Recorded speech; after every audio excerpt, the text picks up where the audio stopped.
Hello everyone, and welcome again to another Lego Bionicle video. For today guys, we are going to be looking at the Agori Berix. Now guys, this is set number 8975 and for the age of 16, released in 2009 and containing 15 pieces.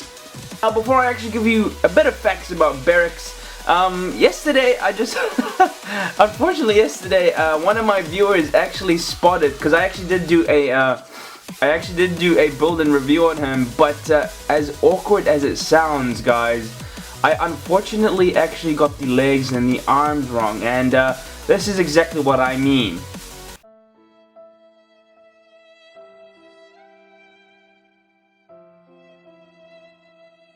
And yeah, that's practically that, and I am really sorry guys. I don't know how I got that wrong. I don't know how you can get the arms and legs wrong.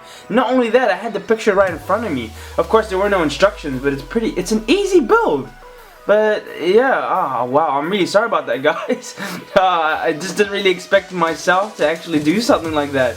But thanks again to the viewer who actually found out that I got the arms and legs switched around. But yeah, anyway, let's get into the actual facts about Berix. So guys, a bit of information about Berix was that he was an Agori of the Water Tribe. Now, an Agori was not like a Matoran. There were Bionicles who worked under other leaders in the Bionicles, or say in the first Magna world.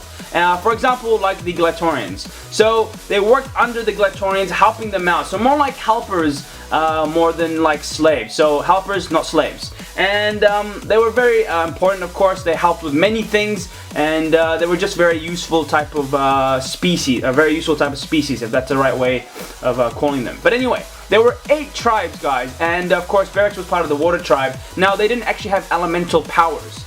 That's a surprising thing, but they all had elemental tribes. So 8 of the tribes had their different elements. So the typical 6 that we know of are ice, water, fire, blah blah blah. And the other 2 that we don't know about is the Sand Tribe and the Iron Tribe. Now those tribes were, well, I should say all the tribes all had a rivalry with each other. And of course, if one of the tribes was suspicious of another, they would literally straight up and go tell them. So if you did something wrong, your whole tribe would be in trouble practically. And that's what happened with Berix, because he is actually the scavenger type of person. He likes to take things, he likes to look for things, and that's kind of his personality. And that was really looked down upon from the other tribes. And that's the reason why kind of his own tribe members don't really like him in that sense. I think there was one point, Kina, the Glatorian legend, I think in the movie, he actually goes inside her, I guess her lair, if that's the right way of calling it, and she says to him, don't ever come back, but he still does come back without even her permission, and I can't remember what he does. I think he fixes something, but yeah, that's just a bit of an example about Berix. Not only that guys, he actually almost died as well. He got hit by a thorn axe, but thankfully he still lived to then, and he was actually privileged enough to actually get a scroll shield from Mata Nui. But I guess that's enough information about Berix. Let's get straight into the build. Okay, so let's get straight into it guys. Now I'm really hoping that this is not going to be a fail. Hopefully not. I don't think it should be a fail, but if it will be, then wow, I'm actually going to be very shocked. But let's just get the legs right. So I think this must be a leg joint. Yeah, it is a leg joint piece. But yeah guys, I wasn't embarrassed, but I was just like really shocked as to finding out that I actually got it wrong. And one of my viewers actually told me about it, and I was like, oh damn it, that's not good. But if any of you guys, or I don't know, I didn't see many views, but thankfully I don't think everyone saw it, or not. I wouldn't say everyone did see it, but yeah, very embarrassing moment there. Didn't really expect that to happen, to be honest. But anyway, here's the build. Should be pretty easy. It's not that hard. Doesn't seem like it's too hard. But then again, you know, yeah, I did screw it up, so I can't really talk. But anyway, so that's that. He's almost done. I like the color scheme though, I have to say. The blue, the dark blue, and the light blue. So medium blue, I think. And yeah. This is an interesting weapon as well. So that's his water sword right there. And he mainly used it in the, I think in the desert. Just against the, I guess, creatures in the sand or something like that. I don't know if I can't remember if it actually had an elemental theme to it, or if it was just known as the water sword. I can't really remember. But yeah, interesting weapon. A nice weapon though. It reminds me, it's exactly the same, to be honest, to of course, as we all know, the fire sword, which I should say Tahunuva and Tahumata. Oh no, Tahumata. Yeah, that's one. Tahumata actually has this exact same sword, except in just the red color. Anyway, guys, there he is, complete. Okay, so straight into the review, guys. As you can see here, pretty standard stuff. Of course, you can articulate his legs simply enough, like so. So you can get quite a lot of articulation. Same thing here.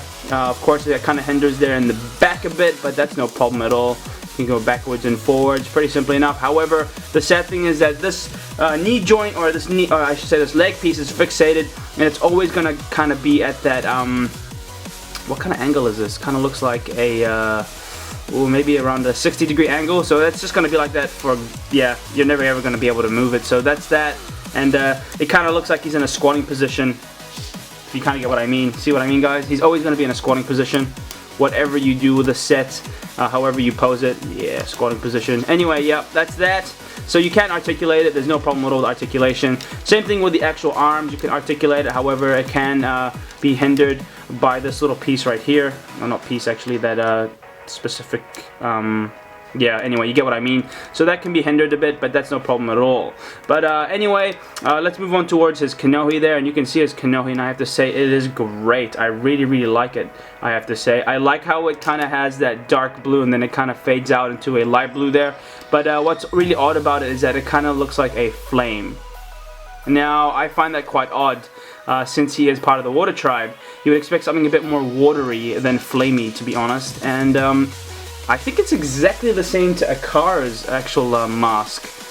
I don't know, it kind of looks like it. You can see it kind of has the water streaks there, but to me that kind of just looks like flames, and it just, yeah, it doesn't really look like it. But anyway, still nice though overall. I like the yellow, of course, headpiece there, very nice as well. Of course, it would be nice if there was more detail, kind of like Akar. Oh no, actually Akar has the exact same headpiece, except it's just an orange, I think. Yeah, it's an orange. But anyway, that's that. Now let's actually look at his weapons. So now looking at his weapons, guys, as you can see here, he has a pretty standard shield. Now, this shield actually doesn't even have a name. It's just a shield. And I have to say though, for a nice looking weapon in the gold, and has a lot of, you know, very nice detail. You would expect a name for this weapon, but nope, unfortunately there is no name for his weapon. But very nice weapon, I have to say. I definitely like the gold touch there, of course, because gold does go well with a lot of colors. Or I think with every single color, other than white maybe, I don't know. But it's still very nice. I do definitely like it. Disappointing that it has no name, but of course it is just held in by a axle piece, and it's just connected through into his actual fisted hand. Like so. And moving on to his other weapon here, you can see that it is known as, what the heck, man, stay still. There we go. So this is known as his water sword. Now, interesting weapon as well, guys, because it looks like a flame sword, because it kind of has these flames sticking out, and that's kind of odd. Now, it's exactly the same as mentioned to Tahumata's weapon, the fire sword, except his one is just the water sword. I don't think it has any elemental powers at all. It's just known as the water sword, unless possibly that it does somehow secrete out water, maybe. I can't remember if it does. But anyway, nice sword, but you know, it looks more flamey than watery. So that's just kind of a put off to his actual theme, because he is from the water tribe. But overall, still a great weapon. Now, his overall color scheme is great as well. I like how they've added the, of course, to distinguish between his hands and his feet, as the navy blue there, or dark navy blue, I think, and the light blue limb pieces, as well as the hands. Of course, you can see in the medium blue there, which is pretty cool as well. I definitely do like it.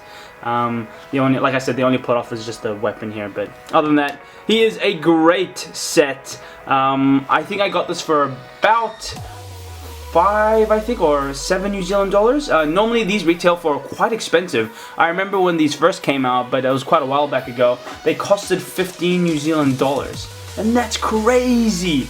That's a lot of money for just a 15-piece set.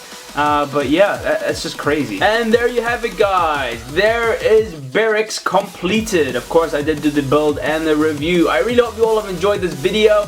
Guys, stay tuned. I know I've said this already. My Overlord Makuta review will come soon. I just need to do the spray paint, and I'm going to show you actually a video on it, so hopefully that won't be a fail. But if it is, then I'm going to blame you all. No, I'm just kidding. I'm not going to blame you all. But hopefully it won't be a fail. Fingers crossed, though. But anyway, thank you again so much for watching, guys. Please do subscribe to my channel. Please share my videos around, share my channel around as well. Like this video as well, guys. Thank you again so much for watching, and thanks again to the person who actually called me out again. Anyway, have a great day, everyone. I will be talking to you all very, very soon. Bye-bye.